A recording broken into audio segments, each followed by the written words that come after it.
বনী ইসরায়েলের জামানায় তিনজন লোক সফরে বেরিয়েছে। বানোয়াট ঘটনা না, এটা বুখারীর ঘটনা। সফরে বেরিয়েছে মরুভূমির মাঝখানে, প্রতিমধ্যে প্রচন্ড তুফান আর বৃষ্টি। বৃষ্টি থেকে বাঁচার জন্য এর একটা পাহাড়ের গুহার ভেতরে ঢুকেছে। হঠাৎ থান্ডার, বজ্রপাত, বিজলি, মুষলধারে বৃষ্টি। বৃষ্টির পানিতে পিচ্ছিল হয়ে উপর থেকে বিশাল প্রকাণ্ড একটা পাথরের খণ্ড এসে গুহার মুখের মধ্যে আটকে গিয়েছে। যেই গুহার মুখ দিয়ে তারা ঢুকেছে, ওইখানে বিশাল একটা পাথর গড়িয়ে উপর থেকে বলল, অন্ধকার, ভিতরে কোনো আলো নাই, কোনো জনমানব নাই, বাঁচানোর কেউ নাই, কিচ্ছু দেখা যায় না, ঘুটঘুটে অন্ধকার। বাইরে থেকে আলো আর অক্সিজেন যে আসবে ওই সুযোগটাও নাই। তিনজন বুঝে গেল আমাদের মৃত্যু এখানেই হবে। আমাদের কঙ্কালগুলো শত শত বছর এখানে পড়ে থাকবে, কেউ উদ্ধারের জন্য আসবে না, ঠিক কিনা? বাঁচানোর কেউ নাই, অক্সিজেন যতটুকু আছে কিছুক্ষণ পরে এটাও শেষ হয়ে যাবে। তিনজনের একজন বলল, আমাদের বাঁচানোর কেউ নাই, একজন ছাড়া তিনি কে? আমাদের তিনজনের জীবনের এমন কোন নেক আমল আছে কিনা যেটা দিয়ে আল্লাহর কাছে দোয়া করা যায়? কার জীবনে কি নেক আমল আছে যেই নেক আমলটা দুনিয়ার কোনো মানুষকে দেখানোর জন্য করা হয় নাই, শুধু করা হয়েছে কার জন্য? এরকম কোন নেক আমল থাকলে দোয়া করা শুরু করো, এছাড়া আমাদের বাঁচার কোনো উপায় নাই। একজন দোয়া করা শুরু করলো। হাদিসে লম্বা একটা হাদিস, আমি সরল বঙ্গানুবাদ শোনাচ্ছি। একজন দোয়া করা শুরু করলো। একজন বলতে শুরু করলো, আল্লাহুম্মা কানা লি আবাওয়ান শাইখান কাবীরান। ও আল্লাহ, আমার বৃদ্ধ বৃদ্ধা মা বাবা ছিল, আমি পেশায় ছিলাম রাখাল। প্রতিদিন রাখালগিরি করার পরে, ছাগলের দুধ দহন করার পরে যখন বাসায় ফিরে আসতাম, সবার আগে আমি আমার আব্বা আম্মারে দুধ খাওয়াতাম। আব্বা আম্মাকে দুধ খাওয়ানোর পরে আমার সন্তানদের মুখে, আমার স্ত্রীদের মুখে আমি দুধ তুলে দিতাম। একদিন আমার আসতে দেরি হয়ে গেল, এসে দেখি আব্বা আম্মা ঘুমিয়ে গেছে। দুধের বাটি নিয়ে আমি আব্বা আম্মার মাথার সামনে দাঁড়িয়ে রইলাম। মনে মনে ভাবলাম, আব্বা আম্মা যখন ঘুম থেকে জাগবে, আব্বা আম্মারে আগে আমি দুধ খাওয়াবো, তারপরে ছেলে মেয়েরে খাওয়াবো, স্ত্রীদেরকে খাওয়াবো। দাঁড়িয়ে রইলাম। আমার ছেলে মেয়েরা এসে আমার কাছে বললো, আব্বা খাবার দাও। আমি দেই নাই। ক্ষুধার জ্বালায়, ক্ষুধার যন্ত্রণায় পাগল পাড়া হয়ে আমার কলিজার টুকরা ছেলে মেয়েগুলো আমার পায়ের মধ্যে পড়ে কাঁদতে লাগলো, আব্বা একটু দুধ দাও, ক্ষুধা লেগেছে। ও আল্লাহ, আমি দেই নাই। ফজর পর্যন্ত দাঁড়িয়ে রইলাম। ফজরের সময় যখন আব্বা আম্মা ঘুম থেকে উঠলেন, সবার আগে আব্বা আম্মারে দুধ খাওয়ালাম, তারপরে ছেলে মেয়েদের মুখে তুলে দিলাম। ও আল্লাহ, ও আল্লাহ, ওই দিনে সারা রাতটা আমি দাঁড়িয়ে আব্বা আম্মার জন্য যে দাঁড়িয়েছিলাম, দুনিয়ার কাউরে দেখানোর জন্য নয়, শুধু তোমারে খুশি করার জন্য। ওই রাতের ইবাদতটা যদি তোমার কাছে পছন্দ হয়, বা ফারনিজা আন্না মা নাহনু ফি, আজকে যেই বিপদে আমরা আছি, বিপদ থেকে তুমি বাঁচাও। বলার সাথে সাথে 1/3, 1/3 পাথরটা ডান দিকে সরে। সুবহানাল্লাহ পড়বেন না? এবার বাইরে থেকে আলো আসতে শুরু করেছে, অক্সিজেন ঢুকতে শুরু করেছে, তাদের মনের মধ্যে স্বস্তি ফিরে এসেছে। এবার দ্বিতীয় জন দোয়া শুরু করলো, আল্লাহ, আমার এক চাচাতো বোন ছিল, এত সুন্দরী, আমার জীবনে এত সুন্দরী নারী আমি দেখি নাই, এত সুন্দরী নারী। ওয়া কুনতু উহিব্বুহু বিআশাদ্দি মা ইউহিব্বুর রিজাল আন নিসা। একজন পুরুষ একজন নারীকে যত ভালোবাসতে পারে, আমি ঠিক ততটা ভালোবাসতাম আমার এই সুন্দরী কাজিনকে, চাচাতো বোনকে। কিন্তু আমার মনের কথা আমার চাচাতো বোনরা আমি বুঝাতে পারি নাই। একদিন লজ্জা শরমের মাথা খেয়ে চাচাতো বোনরা আমি বললাম, তোরে আমি বড্ড ভালোবাসি, একান্তে আমি তোরে চাই। চাচাতো বোন বললো, এত এত স্বর্ণ মুদ্রা যেদিন জমাতে পারবা, ওই দিন আমারে পাবা। এবার আমি স্বর্ণ মুদ্রা জমাতে লাগলাম।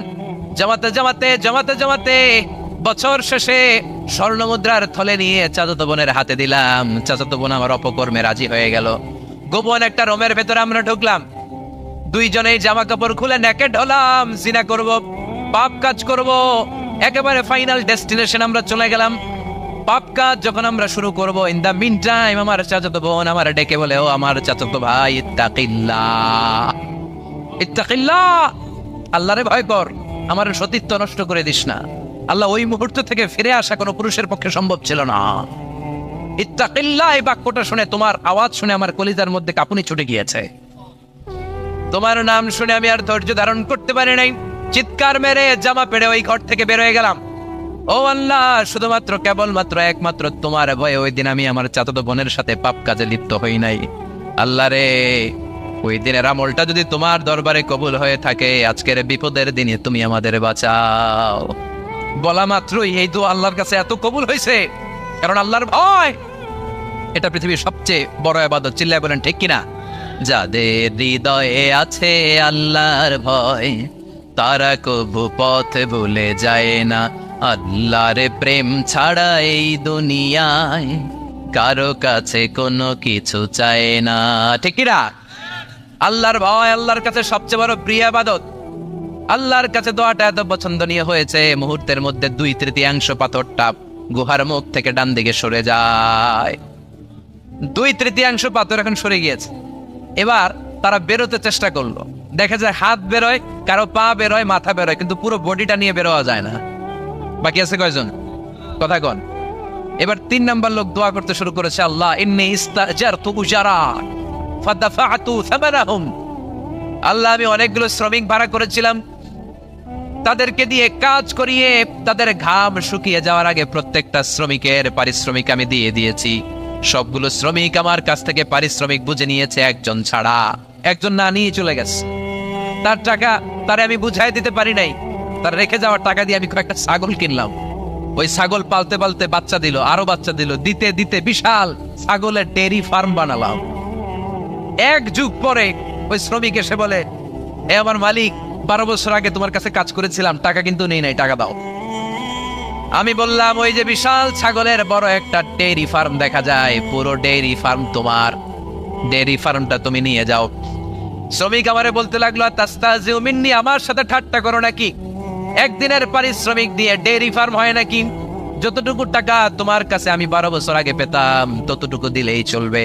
তারে আমি বুঝিয়ে বললাম, তোর টাকা দিয়ে ছাগল কিনেছি, ছাগলের ব্যবসা করে ডেয়ারি ফার্ম বানিয়েছি, একটার পর একটা ছাগল বাচ্চা দিতে দিতে আজকে হাজার হাজার ছাগলের এই ডেয়ারি ফার্ম, পুরো ডেয়ারি ফার্মটা আমি তোরে দিয়ে দিলাম। বলা মাত্র ওই শ্রমিকটা ডেয়ারি ফার্ম নিয়ে চলে গেল।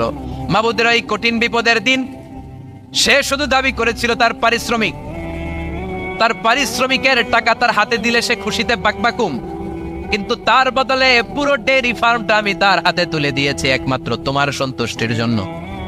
ওই দিনের আমলটা যদি তোমার দরবারে একটুও ভালো লেগে থাকে রে মাওলা, আজকের কঠিন বিপদ থেকে বাঁচাও। বলতে দেরি মুহূর্তের মধ্যে বিশাল পাথর খণ্ডটা গুহার মুখ থেকে ডান দিকে সরে যায়। আল্লাহর শুকরিয়া করে 3 জন বের হয়ে যায়। সহিহ বুখারীর বর্ণনা। আপনার জীবনে এমন কোন নেক আমল যদি থাকে যেটা শুধু আল্লাহরে দেখানোর জন্য করছিলেন, আমরা আমল করব অবশ্যই দেখানোর জন্য, তবে মানুষকে নয়। কারা দেখানোর জন্য? আমাদের সব দেখানো হবে একজনকে। চিল্লায় বলেন, তিনি কে? আপনার এমন কোন নেক আমল যদি থাকে যেটা আপনি আল্লাহরে খুশি করতে করছিলেন, ওইটার ওসিলা করে দোয়া করে দেখেন, ওই দোয়া কবুল করে নিবে কে? পাপ ছাড়া এমন কোন লোক এখানে আছি? বিশ্বনবী বলেছেন, কুল্লুকুম খাত্তাউন, তোমরা সবাই পাপী, সবাই। ওয়া খায়রুল খাত্তাইন আত-তাওয়াবুন, আর এই সব পাপীদের মধ্যে সবচাইতে ভালো পাপী যেই পাপী পাপ করার পরেই তওবা করে কার কাছে? এজন্য আল্লাহ বললেন, গোলাম তওবার মতো তওবা করো, ভুল করো নাই, অন্যায় করো নাই, এমন কোন মানুষ দুনিয়ার বুকে নাই। প্রত্যেকটা মানুষের ভুল আর অন্যায় আছে না নাই? বিশ্বনবী বললেন, তোমরা সবাই ভুলকারী, তোমরা সবাই অন্যায়কারী, তোমরা সবাই পাপী। আর এই পাপীদের মধ্যে সবচাইতে শ্রেষ্ঠ পাপী হলো যেই পাপী পাপ করার পরে তওবা করে কার কাছে? কত পাপ আমরা করছি, কোনো হিসাব আছে? জেনে না জেনে, ইচ্ছায় অনিচ্ছায়, শিরকি বেদাতি, লক্ষ লক্ষ পাপ। দুনিয়ার মানুষ জানে না, আমি জানি আর আল্লাহ জানে। চিল্লা এখন ঠিক কিনা? পৃথিবী না জানুক আমি তো জানি, আমি কি পাপ করেছি হায়। পৃথিবী না জানুক আমি তো জানি, আমি কি পাপ করেছি হায়। আমার পাপের করলে বিচার, বাঁচার আমার নাই উপায়। দয়াময় প্রভু মাফ করো আমায়, মাফ করো আমায়। পড়েন আমিন। পাপ ছাড়া কেউ নাই, সবাই পাপী, সবাই পাপী। শুধু আমি পাপী না, আমার বাবা পাপী, আমার দাদা পাপী, আমার 14 গোষ্ঠী পাপী। চিল্লায় বলেন ঠিক কিনা? এজন্য রব্বুল আলামিন বলেন, ইয়া আইয়ুহাল্লাযীনা আমানু তুবু ইলাল্লাহি তাওবাতান নাসুহা। ও গোলাম, তওবা করো, তওবার মতো তওবা করলে তোমাদের জিন্দেগীর সব গুনাহ মাফ করে দিবে কে? قل يا عبادي الذين أسرفوا على أنفسهم لا تقنطوا من رحمة الله إن الله يغفر الذنوب جميعا إنه هو الغفور الرحيم সুবহান আল্লাহ পড়েন। আল্লাহ ডেকে বললেন, গোলাম যারা জুলুম করেছো, নফসের উপর জুলুম করেছো, অন্যায় করেছো, পাপ করেছো, আমার রহমত থেকে নিরাশ হইও না। ক্ষমার মতো ক্ষমা চাইলে আমি তোমার জিন্দগির সব গুনাহ ক্ষমা করে দিতে পারি। চিল্লায় বলেন ঠিক কিনা? এজন্য মুমিন কখনো নিরাশ হয় না। আবার আল্লাহ বললেন, লা তাইয়াসু মির রাহিল্লাহ, আমার রহমত, আমার দয়া, আমার ভালোবাসা থেকে নিরাশ হইও না। ইন্নাহু লা ইয়াইয়াসু মির রাহিল্লাহি ইল্লাল কওমুল কাফিরুন, কাফির ছাড়া, গাদ্দার ছাড়া, মুনাফিক ছাড়া আমার রহমত, আমার দয়া, আমার ভালোবাসা থেকে কোনো মুমিন নিরাশ হতে পারে। Never lose hope, never give up, never give up, কখনো আশা ছাড়া যাবে না।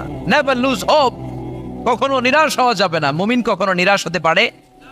আপনি কত পাপ করেছেন, আপনি কত অন্যায় করেছেন, আপনি কত ভুল করেছেন, আপনি নিজের উপরে কত জুলুম করেছেন। আপনার পাপ, অন্যায় আর গুনাহগুলো যদি হয় খালের পানির সমান, বিলের পানির সমান, জেনে রাখবেন আল্লাহর দয়া হলো সাগরের পানির সমান। আমাদের পাপ আর অন্যায় যদি হয় পাহাড়ের সমান, আল্লাহর দয়া আকাশের সমান। আমাদের পাপ আর অন্যায় যদি হয় আকাশের সমান, আল্লাহর দয়ার ভালোবাসা হলো তার আরশের সমান। ঠিক কি না? কত পাপ আপনি করেছেন, চোখের পানি ছেড়ে জায়নামাজটা বিছিয়ে আল্লাহর কাছে ক্ষমা চান। চাওয়ার মতো চাইলে সব গুনাহ মাফ করে দিতে পারে কে? এজন্য রব্বুল আলামিন বলেন, গোলাম তওবা কর। তওবাকারীদেরকে পছন্দ করে কে?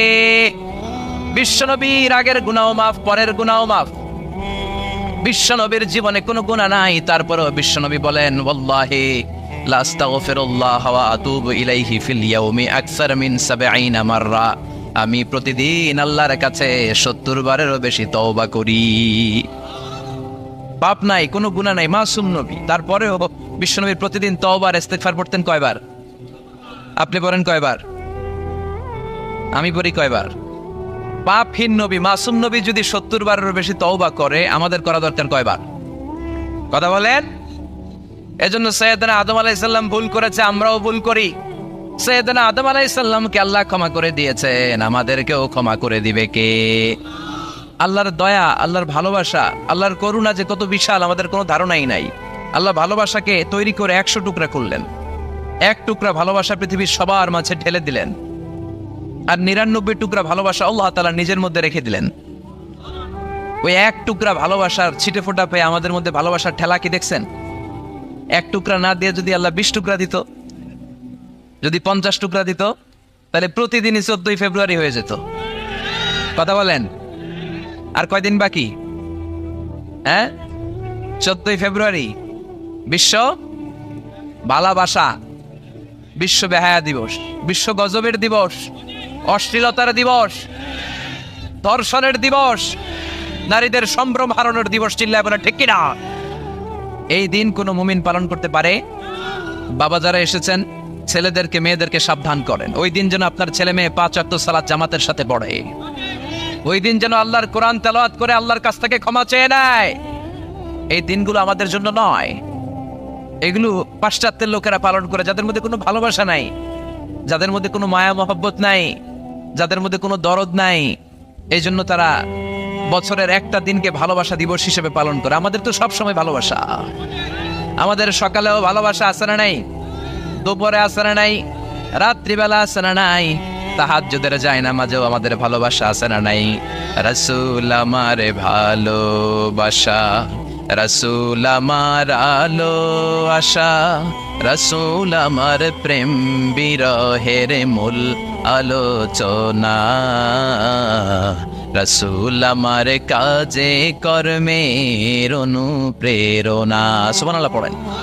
আমাদের সব সময়ের ভালোবাসা, আমাদের ভালোবাসার জন্য ডে দিবস পালন করতে হয় না। প্রতিটা মুহূর্ত আমাদের ভালোবাসা দিয়ে হৃদয়টাকে সমৃদ্ধ করে দিয়েছে কে?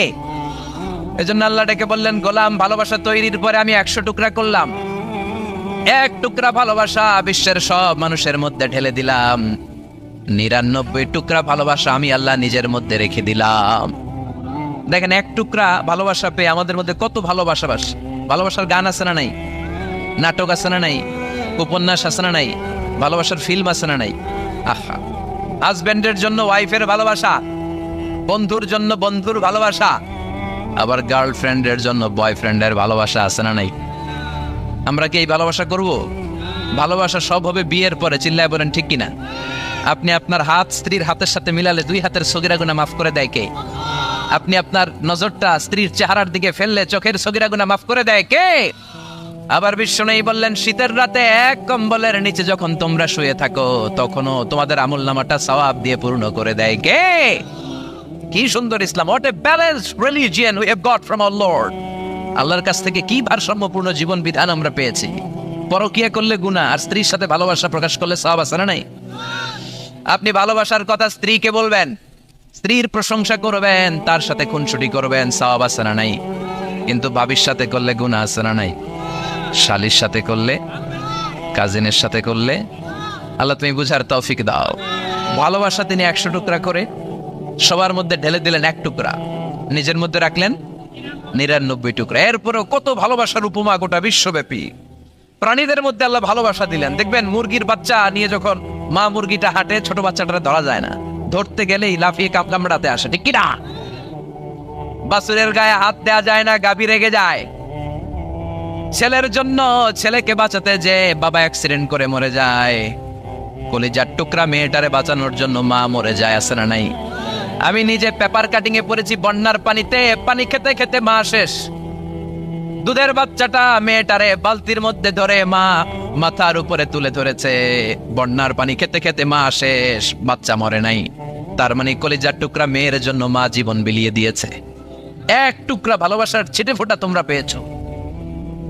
সাইয়েদনা আদম থেকে শুরু করে up to the day of judgement, কিয়ামত পর্যন্ত সবাই মিলে আমরা ভাগে যুগে কয় টুকরা? কথা বলেন। আর আল্লাহ নিজের কাছে রেখে দিয়েছেন কয় টুকরা? তাহলে ভালোবাসা আল্লাহর বেশি না কম? আল্লাহ তুমি দয়ার সাগর, রহমানুর রহিম, তোমার দয়ায় পূর্ণ আমার সারা নিশিদিন, তোমার দয়ায় পূর্ণ আমার সারা নিশিদিন। সুবহানাল্লাহ পড়েন। আল্লাহর যে এই অপার দয়া ভালোবাসা, এটার উপর আস্থা আছে তো? নাকি নিজের ঈমান আর আমলের উপর আস্থা রাখবেন? আমাদের আমল, আমাদের ইবাদত, আমাদের সালাত, যাকাত, এগুলো আমাদেরকে জান্নাতে নিতে পারবে? আমাদেরকে জান্নাতে নিতে পারে শুধুমাত্র কেবলমাত্র আল্লাহর দয়া আর ভালোবাসা। আমরা যে লোক দেখানো নামাজ পড়ি, ইবাদত করি, আল্লাহর কসম এটা মিজানের পাল্লা রেখে দিলে এটার কোনো ওজনই হবে না। আমাদের আশার জায়গা, ভরসার জায়গা একটা, সেটা হলো আল্লাহর দয়া। চিল্লায় বলেন ঠিক কিনা? বনি ইসরাইলের এক আবেদ 100 বছর আল্লাহর ইবাদত করেছে। In the day of judgement আল্লাহ তাআলা ওই আবেদকে বলবে, উদখুলিল জান্নাতে বিরহমাতি, go to the paradise with my mercy, আমার দয়ায় ভালোবাসায় জান্নাতে ঢুকে যাও। ওই আল্লাহর ওলি বলবে, বালবি আমালি, আল্লাহ আমি আমার আমল দিয়ে যেতে চাই, আপনার দয়া দিয়ে জান্নাতে যাওয়া লাগবে কেন? আমি নামাজ তো কম পড়ি নাই, জিকির তো কম করি নাই, তাহাজ্জুদ তো কম পড়ি নাই। আল্লাহ বলবেন, তাই এত তাহাজ্জুদ পড়েছিস, আমি যে চোখ দিয়েছি এই চোখের নেয়ামতের শুকরিয়াই তো তোর আদায় হয় না। এই 2টি চোখ দিয়েছ বলে দেখি যে কত অপরূপ নয়নাভিরা, খেতে খামারের জুড়ায় জ্বালা বিধুর ধূপ, তোমার দেয়া চোখের শুকুর জানাবো তারে ভাষা কই, যতই দেখি ততই যেন পলক ছাড়া চেরই, ঠিক কিনা? আল্লাহ বললেন, এই যে একটা চোখ দিয়েছি, এই চোখের নেয়ামতের শুকরিয়াই তো আদায় হয় নাই। তুই আমার সাথে হিসাব করলি? ওকে ওকে, লেটস মেক এ ক্যালকুলেশন, চল একটা হিসাব করি।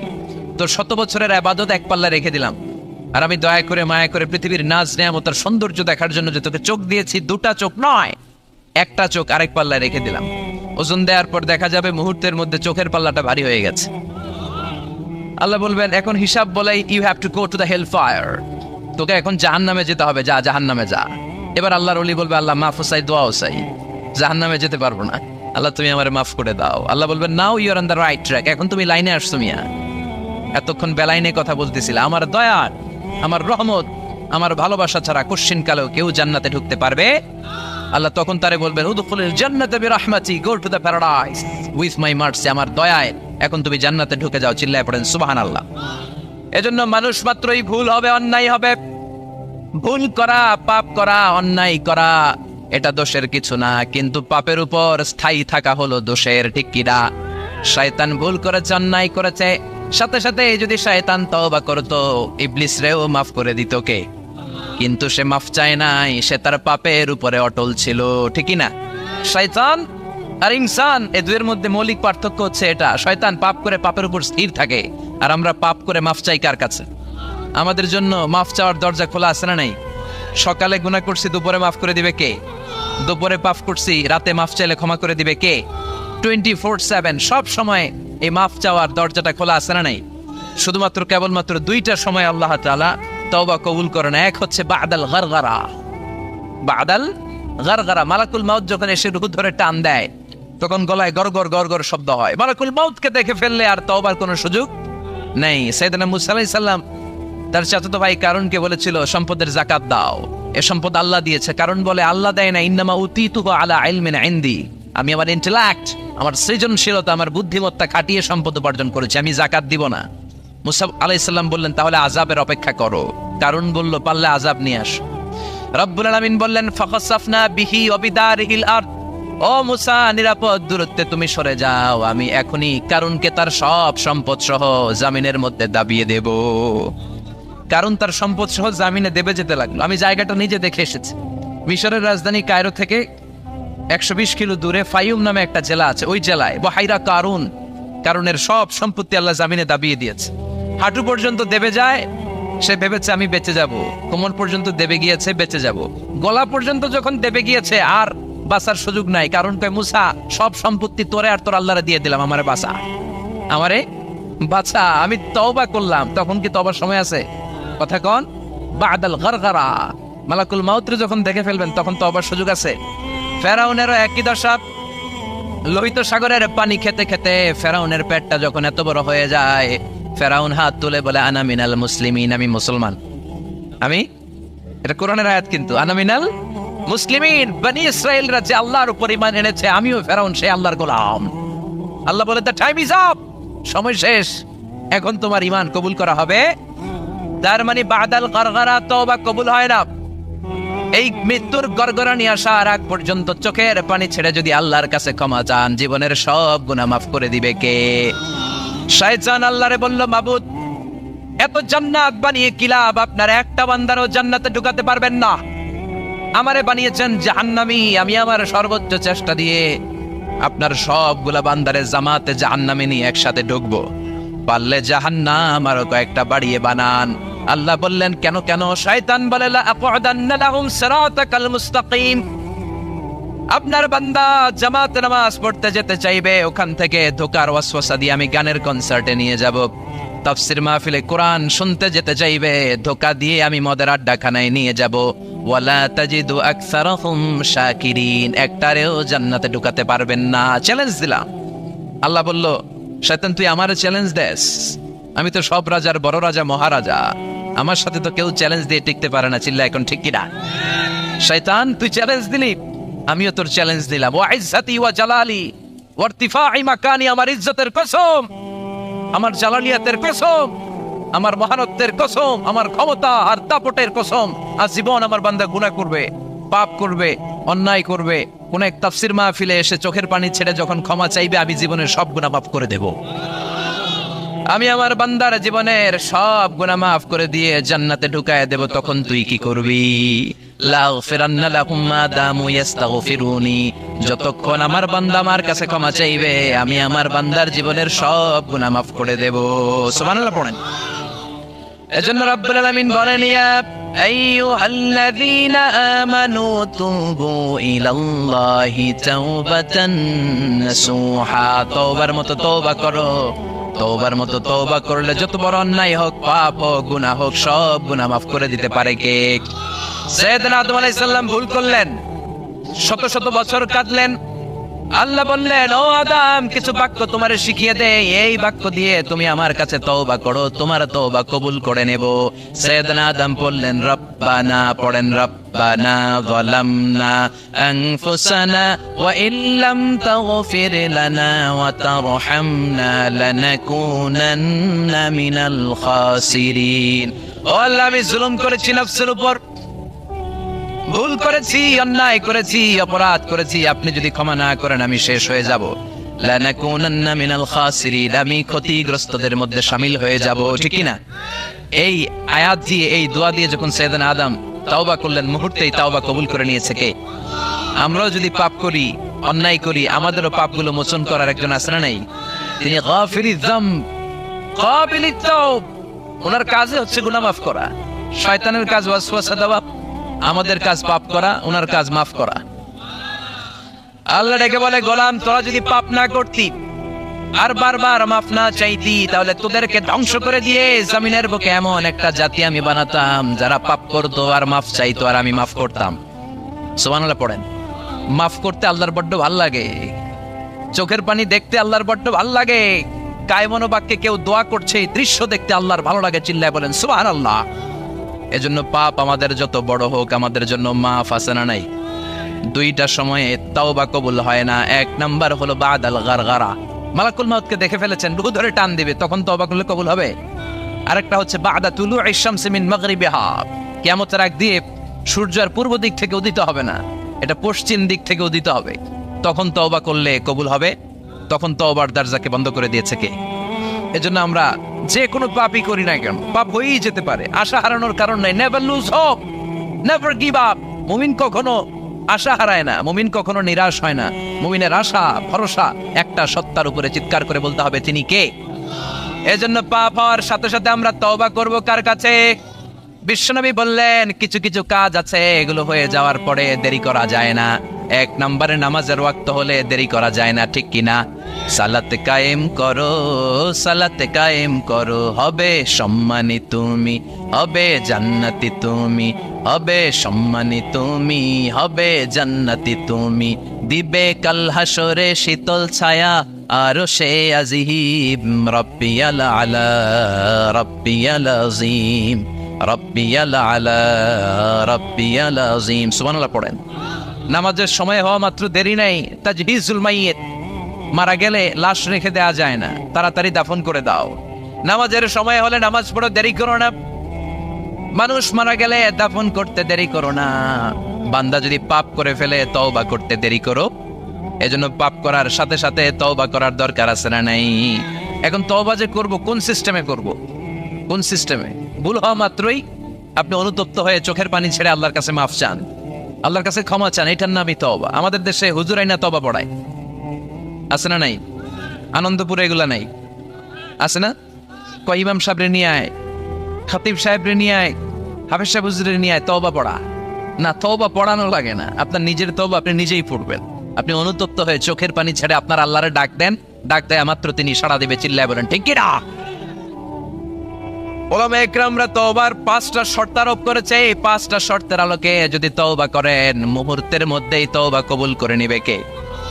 এক নাম্বার শর্ত হচ্ছে আল ইকরা, acknowledgement. You have to acknowledge that you are the great sinner in the world. এই পৃথিবীর সবচেয়ে বড় পাপী। 5টা শর্তের এক নাম্বার হচ্ছে আপনি স্বীকার, জান আল্লাহ আমার চেয়ে বড় পাপী আকাশের নিচে জমিনের উপরে দ্বিতীয়টা নাই। এমন কোনো পাপ নাই যে আমি করি নাই। আমার চেয়ে নাদান, আমার চেয়ে পিশাচ, আমার চেয়ে বড় পাপী দ্বিতীয়টা কেউ। Acknowledge your sin, আপনি আপনার পাপগুলো স্বীকার করেন, number 1। Number 2, an-nadam, repentance. You have to be repentant for what you have committed from sins. যে পাপ করেছেন এই পাপের জন্য আপনি লজ্জিত হন। আপনি নিজেকে আল্লাহর কাছে ছোট করে পেশ করেন, আল্লাহরে ডেকে বলেন, আল্লাহ আমি আপনার গোলাম, গোলামের ঘরের গোলাম, বান্দির ঘরের গোলাম, আমারে মাফ করে দেন, আমি লজ্জিত, আমি অনুতপ্ত। তাহলে 1 নম্বর শর্ত আপনি ঘোষণা দেন যে আপনি পাপ করেছেন। 2 নম্বর শর্ত আপনাকে অনুতপ্ত হতে হবে যে আল্লাহ আমি পাপ করে ফেলেছি। 3 number, you have to stop what you have committed. যে পাপ আপনি শুরু করেছেন এটা বন্ধ করে দেন। আপনি সুদের জন্য সুদ খাইছেন, আল্লাহর কাছে তওবা করলেন, আবার সুদ খাওয়া চালিয়েও যাচ্ছেন, এই তওবা কবুল হবে? সুদ খাওয়া আগে বন্ধ করেন। আপনি ঘুষ খেয়েছেন, এই ঘুষ খাওয়ার কারণে আপনি আল্লাহর কাছে তওবা করলেন কিন্তু ঘুষ খেয়েই যাচ্ছেন, এই তওবা কবুল হবে? 3 নাম্বার হচ্ছে you have to stop what you have committed. আপনি যেই পাপ করেছেন এটাকে বন্ধ করেন। 4 নাম্বার শর্ত you have to hate what you have committed. আপনি যেই পাপটা করেছেন এটাকে মন থেকে ঘৃণা করেন, ওইটারে মন থেকে ঘৃণা করতে হবে। 5 নাম্বার শর্ত হচ্ছে you have to determine that you never repeat this sin again. আল্লাহর কাছে ওয়াদা দেন, কমিটমেন্ট দেন যে আল্লাহ পারতপক্ষে আমার জীবনে আর এই কাজটা করব। এই 5টা শর্তের আলোকে তওবা করলে কবুল করবে কে? 1 নম্বরে স্বীকার জান আল্লাহ আমি পাপী, 2 নম্বরে অনুতপ্ত হন, 3 নম্বরে পাপ কাজটা বন্ধ করে দেন, 4 নম্বরে ওই পাপ কাজটাকে মন থেকে ঘৃণা করেন, 5 নম্বরে আল্লাহর কাছে ওয়াদা দেন আর জীবনেও এই পাপ করব না। এই 5টা শর্তের আলোকে যদি তওবা করেন আপনার তওবা কবুল করে নিবে কে? এজন্য যত পাপ যত অন্যায় আমরা করি না কেন আমাদের এই পাপগুলো অন্যায়গুলো ক্ষমা করার একজন আছে না নাই? তিনি কে? এজন্য সব সময় তওবা করতে রাজি আছেন তো? প্রতিদিন শত শতবার তওবা করতে রাজি আছেন? প্রতিদিন শত শতবার ইস্তেগফার পড়তে রাজি আছেন? বিশ্বনবী প্রতিদিন 70 বারেরও বেশি ইস্তেগফার পড়তেন। শুধু টয়লেটে যে মুহূর্তে থাকতেন ওই মুহূর্তে পড়তেন না, টয়লেটে ঢোকার মুহূর্তে বিশ্বনবী ইস্তেগফার পড়তে পারতেন না, তাই টয়লেট থেকে বেরোয়েই তিনি ইস্তেগফার পড়তেন। তিনি পড়তেন গফরানাক। কি পড়তেন? গফরানাক মানে হলো আস্তাগফিরুল্লাহ। গফরানাক মানে কি? গফরানাক মানে আল্লাহ আমি আপনার ক্ষমা চাই, মানে আস্তাগফিরুল্লাহ। আবার বিশ্বনবী বলতেন মান লাযামাল ইস্তিগফার জাআলাল্লাহু লাহু মিন কুল্লি দিকিন মাখরাজা। যে ব্যক্তি সব সময় ইস্তেগফারের সাথে লেগে থাকে তাকে সব সময় বিপদ থেকে মুক্তি দিবে কে? আমাদের জীবনে বিপদ আছে না নাই? কত ধরনের বিপদ। যে কোনো সময় অসুস্থ হয়ে যেতে পারি, যে কোনো সময় দুর্ঘটনার কবলে পড়তে পারি, যে কোনো সময় গুম হয়ে যেতে পারি। কথা কন, এদেশে গুম টুম নাই মনে হয়, ক্রসফায়ার নাই। কে কোন সময় গুম, কে কোন সময় নাই, কোনো ঠিক নাই। আল্লাহ বিশ্বনবী বললেন মান লাজিমাল ইস্তিগফার জাআলাল্লাহু লাহু মিন কুল্লি দিকিন মাখরাজা। সব সময় যে ইস্তিগফারের সাথে আঠার মতো লেগে থাকবে আল্লাহ তাআলা তাকে বিপদ থেকে সব সময় মুক্তি দান করবেন। সুবহানাল্লাহ পড়েন। 2 নম্বরে বিশ্বনবী বললেন অমিন কুল্লি হাম্মিন ফারাজা। ওই ব্যক্তিকে রব্বুল আলামিন সব ধরনের দুশ্চিন্তা থেকে মুক্তি দিয়ে দিবেন। আমাদের জীবনে দুশ্চিন্তা আছে না নাই? টেনশন নাই কার কার? হাত তোলেন তো। দেউজের আমার কোনো টেনশন নাই। আপনার টেনশন নাই? মাশাআল্লাহ। আমার সাথে দেখা করবেন আলোচনার পরে। টেনশন ছাড়া মানুষ আছে? বাসার টেনশন, মরার টেনশন, কবরের টেনশন, ক্যারিয়ারের টেনশন, বিদ্যুৎ বিলের টেনশন, গ্যাসের বিলের টেনশন, বাড়ি ভাড়ার টেনশন আছে না নাই? বিশ্বনবী বললেন টেনশন ছাড়া মানুষ নাই। সব সময় আঠার মতো যে ইস্তেগফারের সাথে লেগে থাকবে তাকে টেনশন মুক্ত করে দিবে কে? 3 নাম্বার ওয়ারযুকহু মিন হাইসু লা ইয়াহতাসিব। এমন জায়গা থেকে আল্লাহ তাআলা রিজিকের ব্যবস্থা করে দিবেন সে কল্পনাও করতে পারবে না। আমি নিজে এটার প্রমাণ পেয়েছি। অনেক অনেক সময় আমি কল্পনাও করি নাই যে এখান থেকে আমার রিজিকের ব্যবস্থা হতে পারে। এমন পরিমাণে রিজিকের ব্যবস্থা এসেছে 2 হাতে নিয়েও কুলাতে পারি নাই। এজন্য সব সময় চলতে ফিরতে উঠতে বসতে ইস্তিগফারের সাথে লেগে থাকার দরকার আছে না নাই? আবার বিশ্বনবী বললেন সদা সর্বদা যারা সব সময় ইস্তিগফার পড়বে আল্লাহর পক্ষ থেকে কোনো আযাব গজব তাদের উপর পাকড়াও হবে না। ওয়া মা কানাল্লাহু মুআযযিবাহুম ওয়া হুম ইস্তাগফিরুন। সুবহানাল্লাহ। যতক্ষণ তুমি ইস্তিগফার পড়বে আল্লাহর পক্ষ থেকে প্রোটেকশন আছে না নাই? তাহলে 4টা জিনিস পেলেন। 1 নম্বরে বিপদ থেকে মুক্তি দিবে কে? টেনশন মুক্ত করে দিবে কে? রিজিকের ব্যবস্থা করে দিবে কে? আল্লাহর আযাব আর গজব থেকে আপনার হেফাজতে রাখবে কে? ইস্তিগফার পড়ার 5 নম্বর ফজিলত হচ্ছে সব সময় ইস্তিগফার করলে আপনি মুস্তাজাবুদ দাওয়া হয়ে যাবেন। কি হয়ে যাবেন? মানে দোয়া করলেই কবুল করবে কে? মুস্তাজাবুদ দাওয়া, এই টার্মিনোলজি, এই পরিভাষাটা কি আজকে প্রথম শুনলেন? খেয়াল রাখবেন। মুস্তাজাবুদ দাওয়া মানে এমন ব্যক্তি যেই ব্যক্তি দোয়া করতে দেরি কিন্তু দোয়া কবুল হতে দেরি হয়। হাত তুলে দোয়া করতে দেরি, মুহূর্তেই দোয়া কবুল করে নেয় কে? আপনি যদি সব সময় ইস্তিগফারের আমলটা করেন আপনারে মুস্তাজাবুদ দাওয়া বানিয়ে ফেলবে কে? বিশ্বনবী বললেন মুসা আলাইহিস সালাম আল্লাহর ডেকে বললেন আল্লাহ আল্লিমনি কালিমাতান আদউ বিহা। ও আল্লাহ এমন একটা স্পেশাল জিকির আপনি আমারে শিক্ষা দেন, এই জিকির দিয়ে আমি আপনারে ডাকবো। এই জিকিরটা জানবে শুধু আমি আর জানবেন আপনি, দুনিয়ার কেউ জানবে না।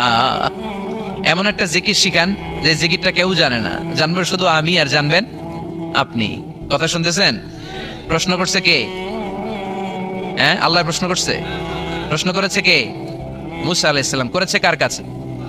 শ্রেষ্ঠ একটা জিকির শিখায়া দেন। যেটা শুধু আমি করবো আর কেউ করতে পারবে না। আল্লাহ বললেন মুসা পড়ো লা ইলাহা।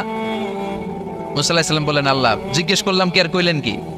লা ইলাহা ইল্লাল্লাহ এটা তো জাতীয় জিকির, কথা কন, এটা তো ইন্টারন্যাশনাল জিকির, এটা তো সবাই পারে। আমি তো চাইছি এমন একটা এক্সক্লুসিভ যেটা আপনি আর আমি ছাড়া কেউ জানে না, শুধু জানবেন আপনি আর আমি। আল্লাহ বলেন মুসা এর চাইতে শ্রেষ্ঠ জিকির আমার কাছে নাই।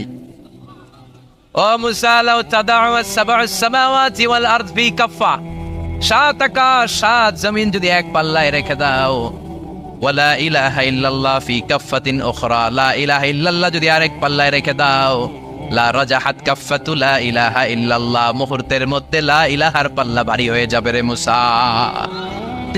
এই পৃথিবীতে আসার একটা সিরিয়াল থাকে, যাওয়ার কোনো সিরিয়াল নাই।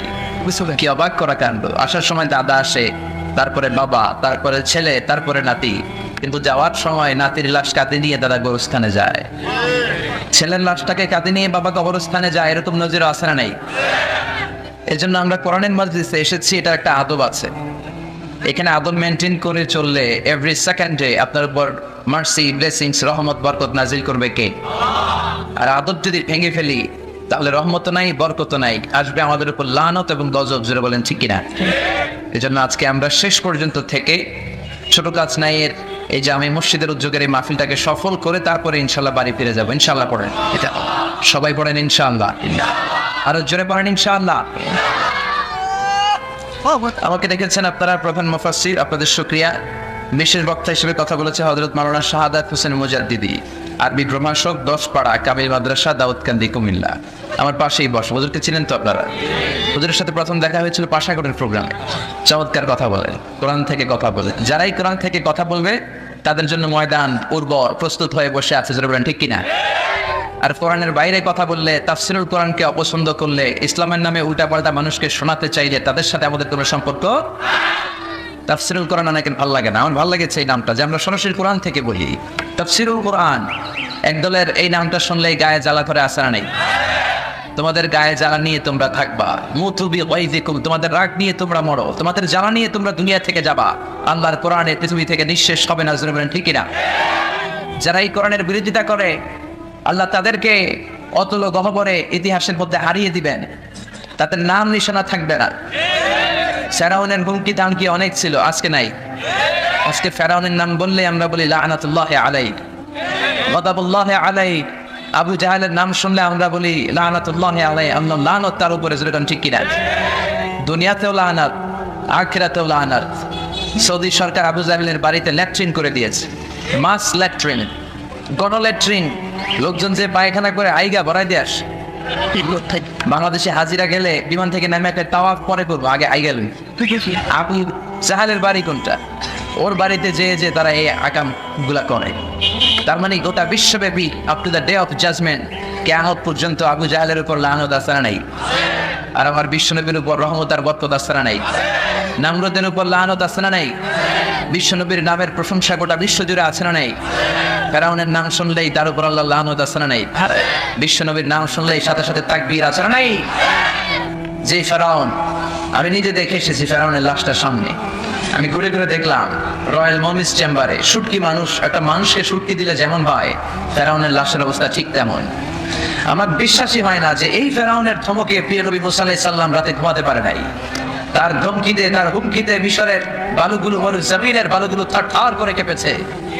আজকে তার কোনো হুঙ্কার নাই, তার কোনো আওয়াজ নাই, তার কোনো ক্ষমতা নাই, তার কোনো দাপট নাই। এগুলো থেকে চিন্তাশীলদের জন্য চিন্তা আছে না নাই? ঘুরে ঘুরে দেখলাম ফেরাউনের পুরো লাশটা মুভিফাইং করা, ব্যান্ডেজ করা, এইভাবে শুয়ে আছে। মনে মনে পেলাম ফেরাউন চাচা তুমি কেমন আছো? কিন্তু চাচার মুখ দিয়ে কোনো আওয়াজ নাই, একেবারে নিশ্চুপ। চিন্তা করে কোনো ভুল বের পেলাম না, কেমন করে এই লোকটা ধমক দিত সাইয়েদনা মুসা আলাইহিস সালামকে। এই লোকটার ধমকে মুসা আলাইহিস সালাম ভয়ে ভয়ে এখান থেকে ওখানে ভবঘুরের মতো ধরেছে। যেরকম ঠিকই না, নিজের বাড়িতে থাকতে পারে নাই, নিজ ঘরে পরবাস, নিজ গ্রামে ঘুমাতে পারে না, নিজ থানায় থাকতে পারে না। এরকম আছে না নাই? থানা আমার এইটা, আমি থাকি আরেক জায়গায়। গ্রাম আমার এইটা, আমি থাকি আরেক জায়গায়। বাড়ি আমার এইটা, ঘুমাই আমি আরেক বাড়িতে। যেরকম ঠিকই না? ওয়ালা তাহিনু ওয়ালা তাহসানু ওয়া আনতুমুল আ'লাউনা ইন কুনতুম মুমিনিন। এই আয়াতটাই আমাদের ভরসা। আল্লাহ বলেন ভয় নাই, চিন্তা নাই, কঠিন অবস্থা এত লম্বা সময় থাকবে না। এই কঠিন অবস্থাকে ছিন্ন করে আল্লাহর রহমত নিয়ে কালিমার পতাকা তোমরাই বাংলার জমিনে উড়াবা, জোরে বলেন ঠিক কিনা? সেজন্য সবর এখতিয়ার করতে হবে, এবং যেমনি আমরা সবর করছি এই সবরকে কন্টিনিউ করতে হবে। এই সবরের মাঝে যেন কোনো চির না ধরে, কোনো ফাটল না ধরে, বিজয় আমাদের আসবে, চিল্লা বলেন ঠিক কিনা? আপনি এক তাফসীর মাহফিল বন্ধ করে কিছু করতে পারবেন না। এক জায়গায় বন্ধ হয়, আরেক জায়গায় বেড়ে যায়। এক জায়গায় কোরআনের কথা বলার ক্ষেত্রে বাধা, আরো 10 জায়গায় নতুন নতুন ময়দান তৈরি হয়, জোরে বলেন ঠিক কিনা? এই জন্য আমরা এই কোরআনের পথ ছাড়বো না, আমরা এই কোরআনের পথে থাকবো। এই কোরআনের পথে আমরা জীবন দিতে প্রস্তুত, জান দিতে প্রস্তুত। শুধু কি কথাই নাকি কাজেও? কথাই না কাজেও। আজকের এই প্রোগ্রামের প্রধান অতিথি জনাব শাহজালাল মজুমদার, চেয়ারম্যান 4 নং শ্রীপুর ইউনিয়ন পরিষদ। চমৎকার মানুষ, যত মাহফিলে আমি এখানে আসি উনিও চলে আসেন। আল্লাহ ওনাকে দিনের জন্য, ইসলামের জন্য কবুল করুক, আমরা পড়ি আমিন। বিশেষ অতিথি মোহাম্মদ আলমগীর হোসেন মজুমদার, মেম্বার 6 নং ওয়ার্ড 4 নং শ্রীপুর ইউনিয়ন পরিষদ। আল্লাহ বিশেষ অতিথিকেও কবুল করে নেক, আমরা পড়ি আমিন। সভাপতি হচ্ছেন হাফেজ মোহাম্মদ শাহ আলম মজুমদার, খতিব ছোট কাছনাই জায়েন মসজিদ। তারপরে নিবেদক হচ্ছে ছোট কাছনাই গ্রামবাসী। ইসলামী সঙ্গীত পরিবেশন করেছে রংধনু সাংস্কৃতিক ফোরাম। তাছাড়া আরো অনেক গণ্যমান্য ফিগার এখানে উপস্থিত আছেন। আমার মোহতারাম খালু শ্বশুর যারা Belayet Hossain, director share and care group, উনিও এসেছেন আমাদের সাথে। এরপরে অনেক আলিমুল আমাদের চেহারা আমি দেখতে পাচ্ছি। আমার প্রিয় ভাই কবির ভাই এসেছেন, জোর করে ওনার বাসায় নিয়ে গেছেন আজকে। ইন্তেজামিয়া কমিটি আপ্যায়ন করতে পারে নাই, আমি আন্তরিকভাবে দুঃখ প্রকাশ করছি। আপনারা আয়োজন করার পরেও আমি সেখানে যেতে পারি নাই। এই যে আমাদের কোরআনের প্রতি ভালোবাসা, এই ভালোবাসাগুলোকে আল্লাহ in the day of judgement, কিয়ামতের দিন নাজাতের ওসিলা বানাকে আমরা পড়ি আমিন। আসুন আমরা আল্লাহর দরবারে শুকরিয়া এবং সুজুদ জানাই যে আল্লাহ তাআলা আজকের এই চমৎকার পরিবেশে মহাবিশ্বের মহাবিশ্বয় মহাগ্রন্থ আল কোরআন থেকে কথা শোনার জন্য আমাদেরকে একত্রিত করেছেন। আমরা খুশি না বেজা? খুশি। আসলে আমরা 3টা তাকবীর দিব আল্লাহর শুকরিয়া স্বরূপ। 3টা তাকবীর দিয়ে আমাদের আলোচনা শুরু করবো। আমি পড়বো আল্লাহু আকবার, আমার সাথে সাথে আপনারাও বলবেন আল্লাহু আকবার। পড়া যাবে তো? গলা পাটিয়ে পড়তে হবে, রাজি আছেন তো? পড়েন আল্লাহু আকবার, আল্লাহু আকবার, আল্লাহু আকবার। আজকে যে বইটা থেকে, যে বইটার আলোকে আমরা কথা শুনবো, বইটার নাম কি? সবাই বলেন কি নাম? আর জোরে কি নাম? এই কোরআনে কোনো ভুল আছে? সন্দেহ আছে? কারণ বইটাকে নাজিল করেছে কে? আপনার জীবনে, আপনার মরণে সব কিছুর সমাধান কোরআনে আছে না নাই? সমাধান চাও যদি জীবনে, মরণে ফিরে যাও, খুঁজে নাও, চোখ রাখো কোরআনে। পড়েন সবাই। সমাধান চাও যদি জীবনে, মরণে ফিরে যাও, খুঁজে নাও, চোখ রাখো কোরআনে। If you want a solution this dunya and akhirat, go back, have a look to the holy Quran. ঠিক না? সমাধান যদি আপনি পেতে চান, আপনাকে কোরআনে ফিরে যেতে হবে, কারণ কোরআন থেকে সলিউশন না নিলে আপনি কিছুই